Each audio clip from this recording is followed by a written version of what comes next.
Noong 2006, nagulat ang buong mundo sa mga sunod-sunod na cyber attacks na nangyari sa iba't ibang bansa. Ang mga hackers ay inatake ang mga government computer systems ng Canada, India, South Korea, Taiwan, Amerika at Vietnam. Ang panghahak na ito ay tinawag na Operation Shady Rat. Ang tanong natin, sino kaya ang gumawa ng malawakang cyber attack? Nahuli kaya nila? At ano ang naging epekto nito? Sa videong ito ay aalamin natin ang sikat na Operation Shady Rat. Bago tayo magumpisa, baka pwede pa like ng video na ito. Malaking bagay na to sa aming mga content creators. Maraming salamat po.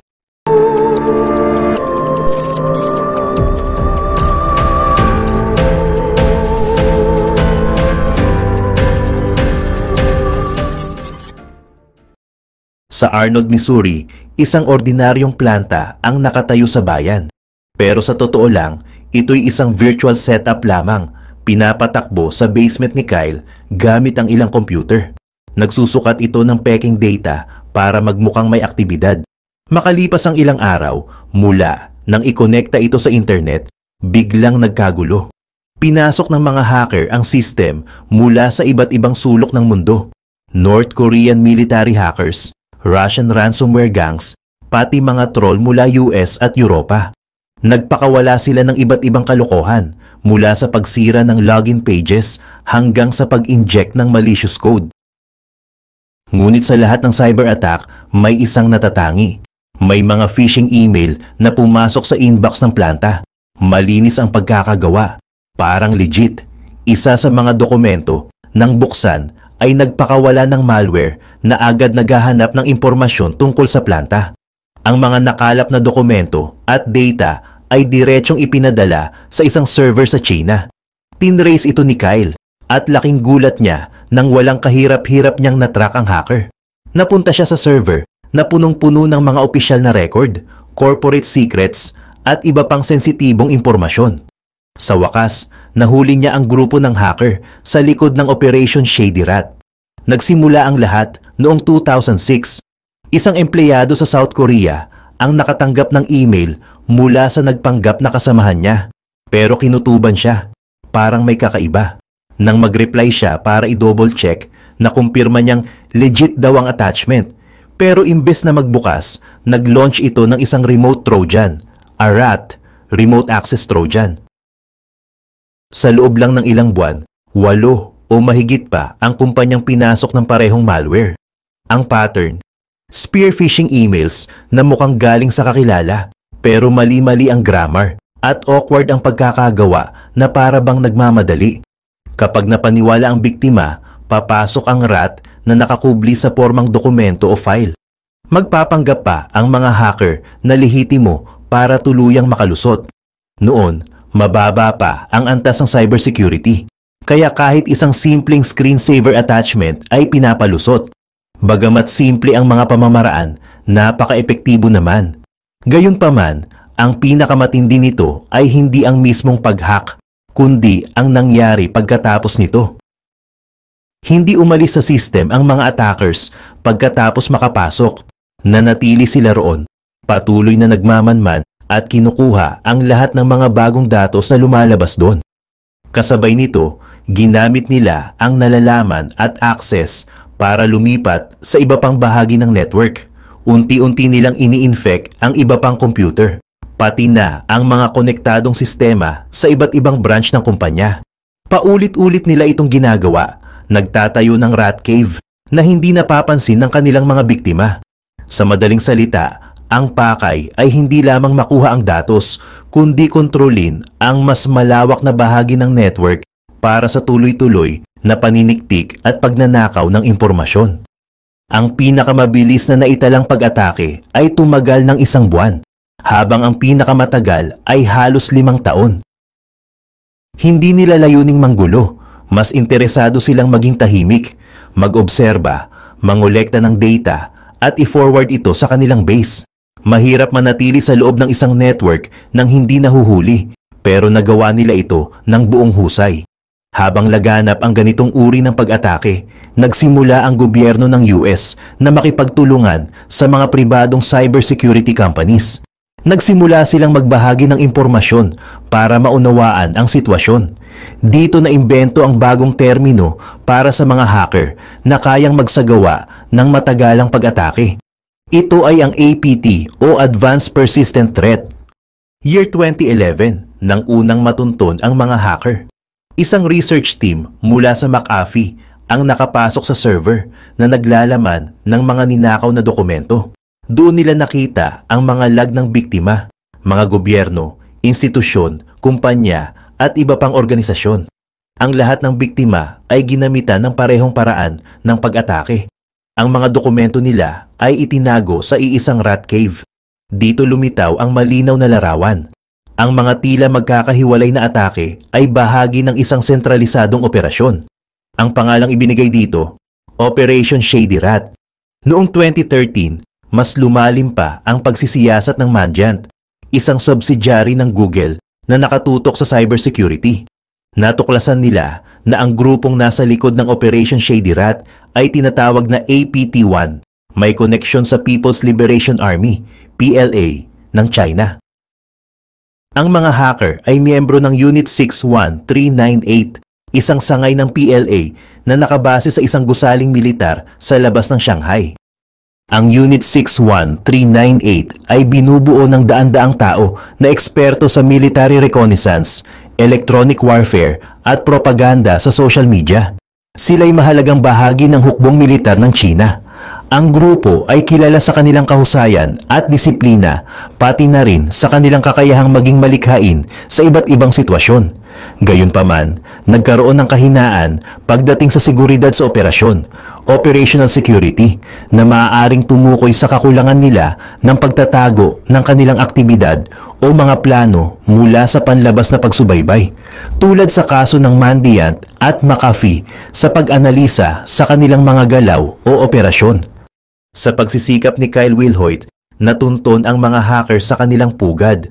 Hindi dahil incompetent sila, kundi dahil kahit ang pinakakomplikadong operasyon ay may bakas na maiiwan. Sa mga unang taon ng Operation Shady Rat, halatang wala sa isip nila na itago ang kanilang ginagawa. Hindi sila gumamit ng anumang tool para ikubli ang kanilang koneksyon sa mga Chinese internet providers.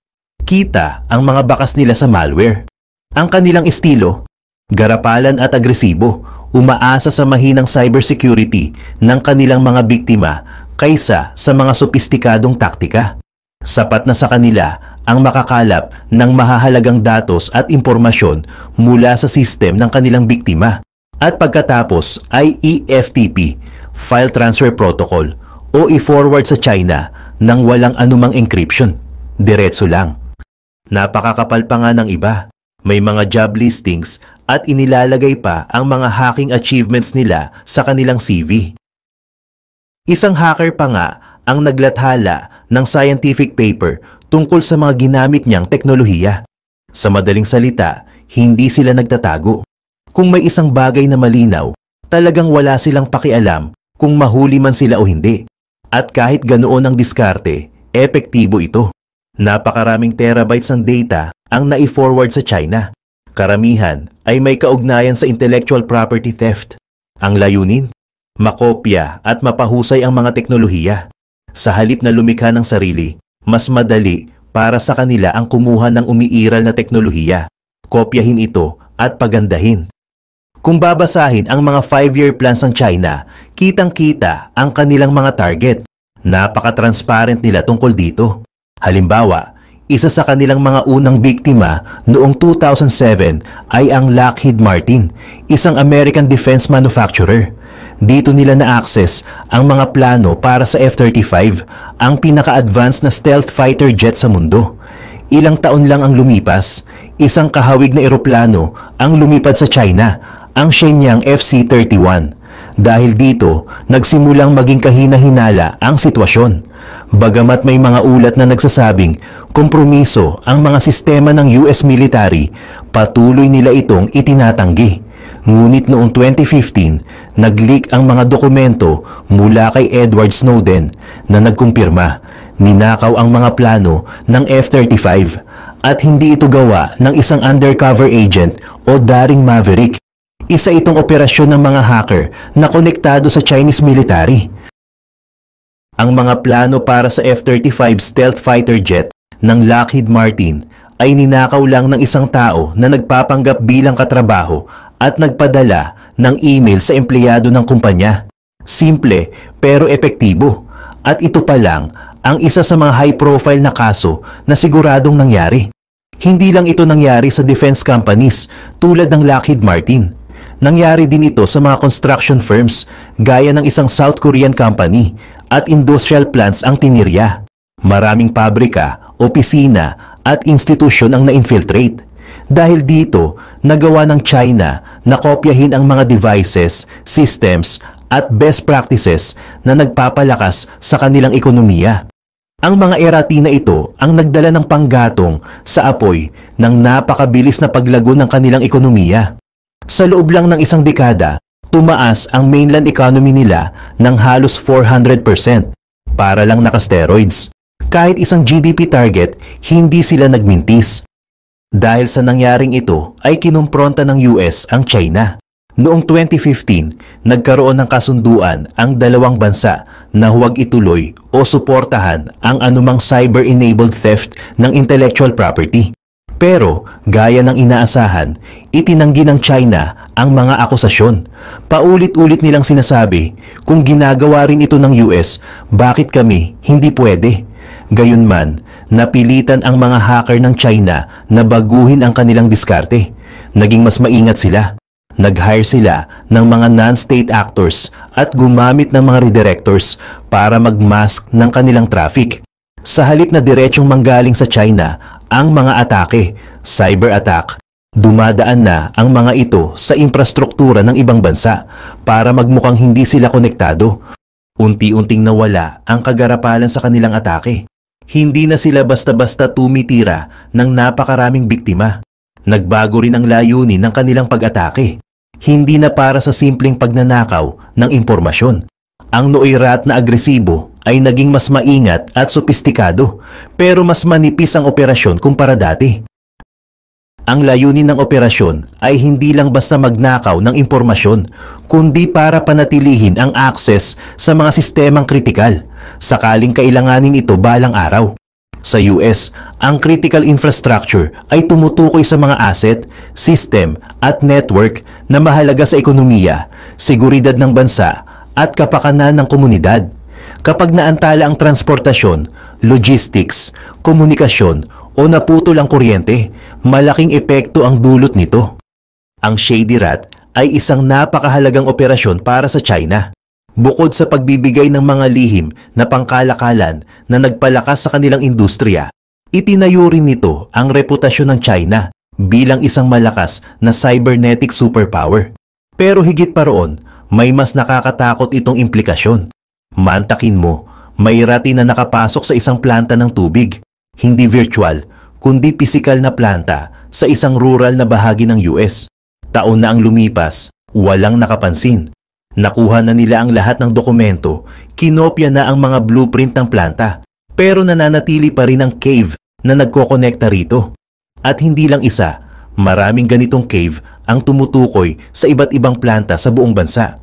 Tubig, imburnal, gas, kuryente, lahat ng infrastrukturang kritikal para gumana ang ekonomiya ay posible nilang kontrolin. Noong huling bahagi ng dekada, ang Russia ay maihahalin tulad sa mga bagyo at kalamidad, madalas, marahas at mahirap pigilan. Samantala, ang China ay parang climate change, tahimik, tuloy-tuloy, pero malalim ang epekto.